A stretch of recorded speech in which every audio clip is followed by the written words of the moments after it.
এবার একটু আপনাদের বর্ধমান ক্যানিং এর ছবিটা দেখাবো, কারণ সেখানেও ভোট পরবর্তী হিংসা আতঙ্কিত এলাকাবাসীরা। দেখুন সেই ছবি।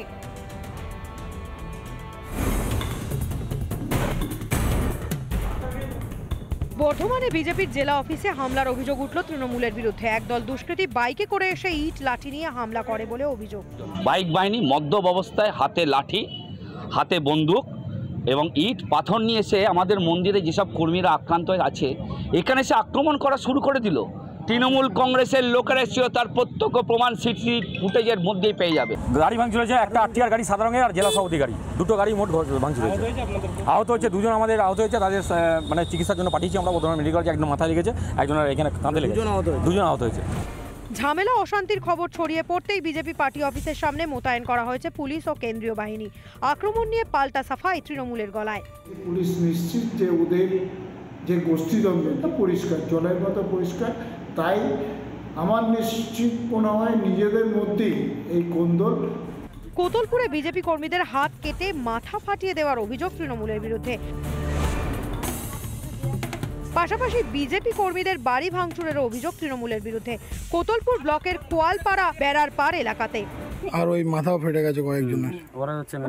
তারা বিজয় উৎসব করবে কি না করবে তাতে আমাদের কিছু যায় আসে না, কিন্তু তারা অশালীনতার সঙ্গে আমাদের বাড়ির মা বোনেদের কাপড়ের ভেতরে বম ঢুকিয়ে বম ফাটাচ্ছে। এটা কখনো মেনে নেওয়া যাবে না, এর প্রতিকার আমরা করব। ঘটনাস্থলে বিশাল পুলিশ বাহিনী। অভিযোগ অস্বীকার করেছে তৃণমূল। সম্পূর্ণ মিথ্যা এবং এর কোনো ভিত্তিহীন। এটা একটা মানে কি বলবো, এখানে আমরা এই জাতীয় রাজনীতিতে তৃণমূল কখনোই বিশ্বাসী নয়, এটা তৃণমূলের কালচার নয়।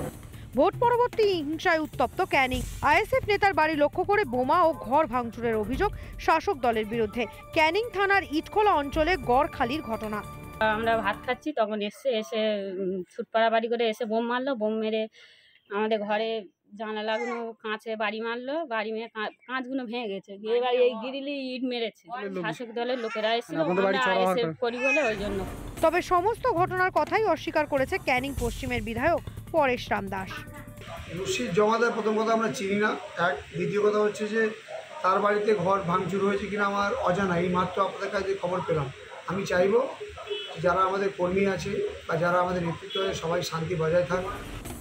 বিরোধী দল করলেই আক্রান্ত হতে হবে এ রাজ্যে। কবে শেষ হবে ভোট পরবর্তী হিংসা?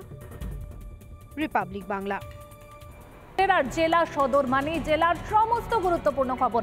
আর আজকে একটু শুরুতেই নজর রাখা যাক বীরভূমের দিকে, কারণ তৃণমূল জেতার পরে দিকে দিকে অশান্তির ছবি। বীরভূমেও কিন্তু সেই একই ছবি উঠে এলো, যেখানে দেখা গেল যে বিজেপি নেতার পরিবারের উপরে হামলা।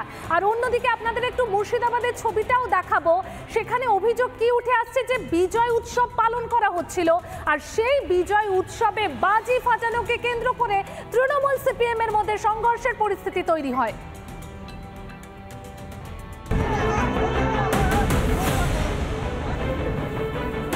বীরভূমের সদাইপুরের শাহাপুরে ধুন্ধুমার। তৃণমূলের বিজয় মিছিল চলাকালীন উত্তেজনা, চলে মারধর, ইট ঢিল ছোড়াছুড়ি। অভিযোগ বিজেপি নেতার দোকান ভাঙচুরের। পরিস্থিতি নিয়ন্ত্রণে আনতে এলাকায় বিশাল পুলিশ বাহিনী। গোটা দল এসে ইট লাঠি সোটা দিয়ে। কোন দলের কথাটা বলুন? তৃণমূলের বিরুদ্ধে মারধরের অভিযোগ বিজেপির। তারপরে বিজেপির দীর্ঘদিনের কর্মী মিঠুন দাস, ওর বাড়িতে আক্রমণ হয়েছে, বাবার হাত পা ভেঙে দিয়েছে, মায়ের উপরে আক্রমণ হয়েছে। এখন ওদেরকে হসপিটালে নিয়ে আসছে, আমি এখান থেকে হসপিটালে যাব। বীরভূম জেলায় শাহাপুর বলে নয়, বেশ কিছু জায়গায় তৃণমূল কংগ্রেস জিতেছে বলে যে উল্লাস করছে।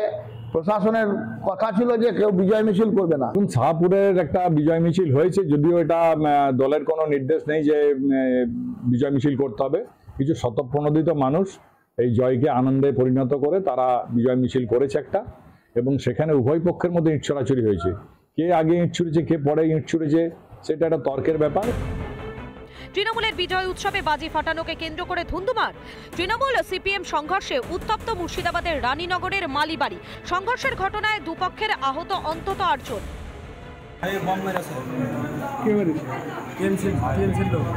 তাজিম, মুজিবুর, কুদ্দুস, রবি, সোহেল, সবাই মিলে একসাথে এসে আমাকে প্রথমে মারে। আমি ছুটে পাইলে যার উনি আমাকে বম মেরে দেয়। আমি ওখানে এসে রয়েছিলাম। তৃণমূলের জয়ের পরেও দিকে দিকে সন্ত্রাস অব্যাহত। বীরভূম মুর্শিদাবাদের দুটি ঘটনাতেই জড়িত তৃণমূল। উৎসবেও সন্ত্রাসেই ভরসা তৃণমূলের। বীরভূম এবং মুর্শিদাবাদ থেকে মনোরঞ্জন চ্যাটার্জি ও ইন্দ্রাশিস বাগচির রিপোর্ট, রিপাবলিক বাংলা।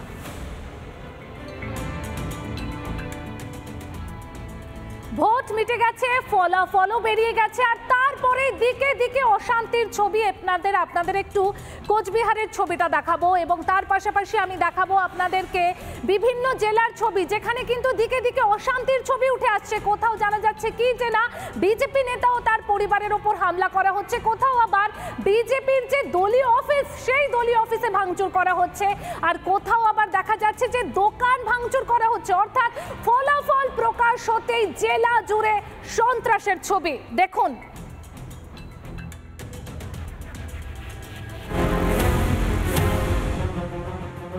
ভোট পরবর্তী হিংসায় বিজেপি নেতা ও পরিবারের ওপর হামলার অভিযোগ কাঠগড়ায় তৃণমূল। আক্রান্ত বারাবণীর সরিষাতলি গ্রামের বিজেপির মণ্ডল 1-এর যুব মোর্চার সভাপতি খোকন মহারাজ। খোকন মহারাজের বাড়িতে চড়াও হয় দুষ্কৃতীরা। আক্রান্ত বিজেপি নেতার পরিবারও। ঘটনায় লিখিত অভিযোগ দায়ের করা হয়েছে বারাবণী থানায়। রড নিয়ে এসেছিল, রডে করে মেরেছে। তারপরে আমার মিসেস আমাকে বাঁচাতে যায়, তাকেও মেরেছে। হামলা চালালো কারণ আমি এখানে বিজেপি করি, এই গ্রামের একমাত্র বিজেপি কর্মী আমি। তো এটাতে ওদের অবজেকশন যে বিজেপি করা যাবে না। লিখিত অভিযোগ করেছি কালকে থানায়। হ্যাঁ, পুলিশ এসেছিল। কেউ অ্যারেস্ট হয়েছে? অ্যারেস্ট কেউ হয়নি, ঘুরে বেড়াচ্ছে শব্দ। ভোটের ফল সামনে আসতেই দুর্গাপুর পশ্চিমের বিজেপি বিধায়ক লক্ষণ চন্দ্র ঘরুইয়ের বিধায়ক অফিসে দুষ্কৃতী তাণ্ডব। তৃণমূলের ঝান্ডা লাগিয়ে দেওয়া হলো বিজেপি বিধায়কের অফিসের বাইরে। অভিযোগ তালা ভেঙে অফিসে ঢুকে কম্পিউটার, আলমারি ভেঙে মূল্যবান নথি নিয়ে চম্পট দিয়েছে দুষ্কৃতীরা। বিজেপির দলীয় নেতৃত্বের ফ্লেক্স খুলে ফেলে দেওয়া হয়।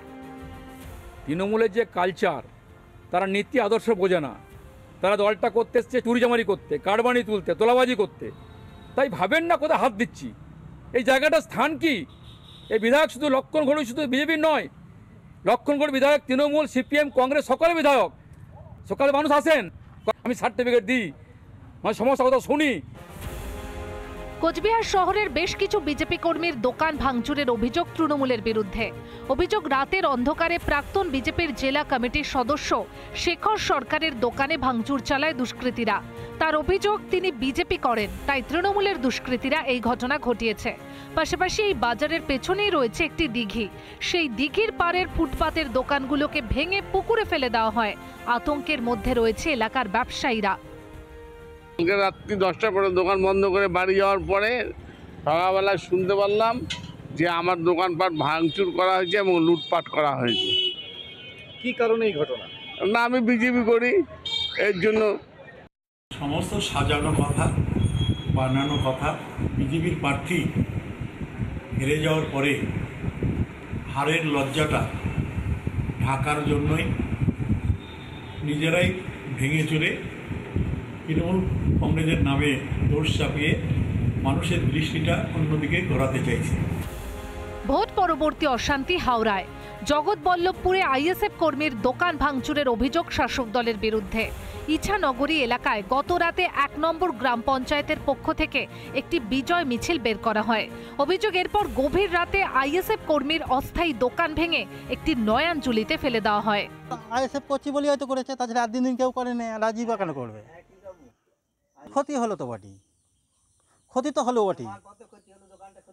দোকানটা পুরো ভেঙে গেছে, সব একদম নইতে পড়ে আছে। ভিত্তিহীন কথা, ভিত্তিহীন কথা। কারণ আমাদের মিছিল একদম আইন শৃঙ্খলা বজায় রেখে একদম শান্তিপূর্ণভাবে করেছে। কারোর জায়গায় কারোর সঙ্গে কোনো খারাপ আচরণ করেনি। ভোট মিটতেই দিকে দিকে আক্রান্ত বিরোধীরা। অভিযোগ তৃণমূলের বিরুদ্ধে, যদিও সর্বত্রই অভিযোগ অস্বীকার করেছে রাজ্যের শাসক দল। রিপাবলিক বাংলা।